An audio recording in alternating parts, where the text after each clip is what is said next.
What is going on, you guys? This is Chris Rukov for RukovGrind. Another episode. We almost coming to an end with Alan from Mexico. If you like that type of content, guys, as usual, I'm gonna prompt you to let me know with a comment, subscribe, and like. If you don't, also use the thumbs down button and leave me an angry comment. And I'm gonna stop making those videos. As simple as that. And if you decide to watch the video, please enjoy the content, guys. I don't know why would they c-bet a lot. My strategy does not involve a lot of c-betting, especially versus fish. I want to see more checking. I want to see you make good bets when you actually hit a pair, because we know that the fish is gonna call more often than not. But versus regulars, yeah, you have a point. And if they, you have to bet versus skip c-bet. Yes, there are some regulars that even c-bet 100%, the 32% size. That's, it's some of the new tendencies. Yeah. They make it 100%. In fact, in theory, I know I should be re-raising them a lot, but I Or don't know you if can I'm float. overcompensating. You can float one time and re-raise. But again, all of that, what I just said, increases variance. And what I try to Yes. keep is lower variance. You know what I mean? I'm not trying to make you have like 4 or 5 stacks up and 4 or 5 stacks down. I'm trying to keep lower variance for now. When you go to a higher stakes, you have to take lines that require higher variance, or that will Yes. that will result in higher variance. But The only problem with just calling is that I'm letting him realize all his equity, because a hand like Ace King is always gonna check the turn and see both cards. If he has two overcards, he's always checking. you're That's always, what I feel, what I have the feeling when you describe a situation, like now, I'm thinking you're in position, and you always describe situations that you're out of position. I think you play way too many hands out of position, so every situation you have in your mind is out of position, out of position, out of position. Because now you say he's going to check the turn. When you said, should I check versus, should I bet versus his bet? I'm thinking somebody opened from under the gun, you called from the button. Now he c bets on the flop, you call, or he checks on the flop and you attack. You're thinking somebody opened from cutoff and you called from the big blind. yes. Yeah. Yes. So I think that without knowing you, I'm just gonna make a guess. You play a lot of hands out of position, and that's a big problem for you. And maybe that's the reason you're losing so much money. Maybe Okay. just tighten up your calling range. You know what I mean? Maybe decrease your calling range 30%. See how that goes. Or you know what? Go extreme. Decrease it with 50, and then increase with 10, increase with 5. You know what I mean? Yes. So start folding all the bullshit. Start calling all the good hands only, and then increase a little bit. Then after all, increase a little bit. And see the changes. Does that make sense? Yes. Because every position, everything that you talk is very heavily around you out of position. You out of position. I don't like playing out of position. I like to play in position. And I like to hammer them down with my bets. I want to be in control. I want to make them call. I don't want to be... Because guess who has a more chance of making a mistake? Imagine we're on the river. I bet half a pot. Who can make a mistake in this situation? Me or you? If you make a bet, Yeah, the one that is facing the aggression. of course. You can fault in being wrong. You can call and be wrong. I already made my move. Yes. So it's the same. This is why I don't like playing out of position. I don't like being the calling station. I like to be the aggressor because, yeah, I can make a mistake with the bet, but I already did it. If I make a mistake betting, you can still fold. You know what I mean? So maybe Yes.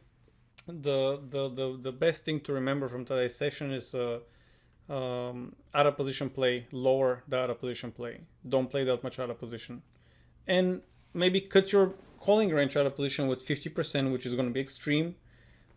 Cut your 3-betting out of position. Remove the bluffs.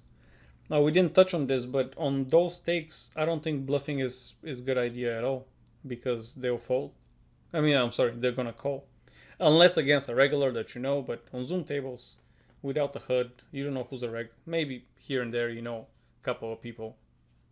or a few people that are regulars, but for the most part, you're guessing who's a reg and not, right? Yeah. So Okay. play ABC game, bro. ABC game, very easy. Yeah. In fact, I used to play, as you said, almost no hands out of position, and I tried to fix it, and maybe I'm even Maybe you making it. you overdid it. Maybe. Yes, maybe that's a problem. I agree.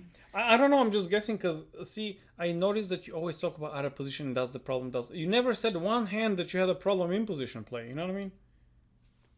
Well, that's because it's easier always to play in position, but there's also problems, I know. Yeah, yeah. But I think you're facing a big challenge playing out of position, and biggest advice I can give you is stop playing out of position.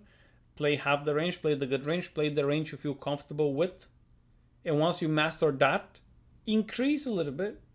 Get comfortable with the new range, increase a little bit. You know what I mean? Yes. Good. Shoot me with another one. How many questions more you got? Well, And you're like, I have some... 45 more. No. I had one related to the meta game of the micro stakes. I have my read that I said to you that regulars tend to be super nitty and play super aggressive when they have big hands, and the recreationals are going to be calling stations, but very few of them tend to check raise.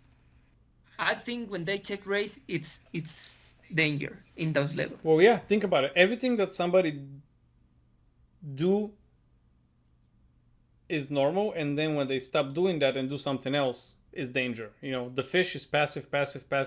Then they go all in a river. Obviously, they have the nuts 95+% of the time. Somebody check call, all of a sudden he check raises. Obviously, something's going on there. Even if they're bluffing, okay. Bluff me. Yes. Bluff me. It's fine. I'm not gonna like risk my whole stack just to find out if by accident you click the button. You know what I mean? So yeah, I think it's dangerous also, especially on the turn when somebody raises or check raises you on the turn. Top pair, top kicker is not a good hand anymore. Say for example, you are in the small blind, and big blind calls you, and then there comes a draw heavy board, like 6-7 of hearts and an ace of diamonds, and you have ace jack.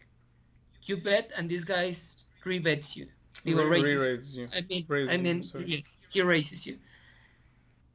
It's a draw heavy board, but I would even tend to fold there, because even if he has 2 hearts, he still has equity, and most of the time he has 2 pairs, sets. I mean, on that board, I don't know, man. I can go for a re-raise there. Even on that population, because they tend to have... I mean, if he's a fish, sure. I'm not going to be that cocky, but if it's a regular, I can definitely go for a re-raise there. If he's because he could have some... Because he can have other stuff, you know, semi bluffs, yeah. He can also have 2 pairs, you know, 7-8, ace-7, ace-8. I get it, but there's more 8-9, 9-6, and 6-5 and flush draws than all the hands that beat you. But see, the fish we're not gonna think that. The fish, if they have a draw, usually they're just gonna call, check it back, you know, and once they hit it, hold on. You know what I mean? Yes, they're transparent. Yeah, which is great. So I should be considering a regular is gonna semi-bluff me a lot, and I should be calling wider then. I would not say calling, because I don't want to call versus a flush draw. I want to like rape him right there. You know, if he raises the reg, I'm going to just min raise just to give him odds to call, and he's going to be like, oh, I cannot fold now. But I'm already like stuck too much because I fucked up. Because when he raises you and you click back, you give him good odds to call, but he's putting half of his stack in play, and then on the turn when you go all in, he's like, fuck. You know what I mean? So would you be willing to stack off in that hand? Because he even can have some regulars go with ace queen or ace king on the big blind. Okay. So he could have a better ace. I two mean, pairs. you can calculate that, man. Let me share my screen here real quick. Not this screen. Although this looks amazing. I have this picture. Hold on. Alright guys, I want to cut the video here. We have one more episode. And I forgot what I was going to say. Well, yeah. Hit like, subscribe, and comment. Keep grinding and good luck on the tables. Or just don't hit like and hit the thumbs down. And, you know, I'm going to stop doing those videos. Cool guys. See you next time. I mean, not next week, but like on the next video.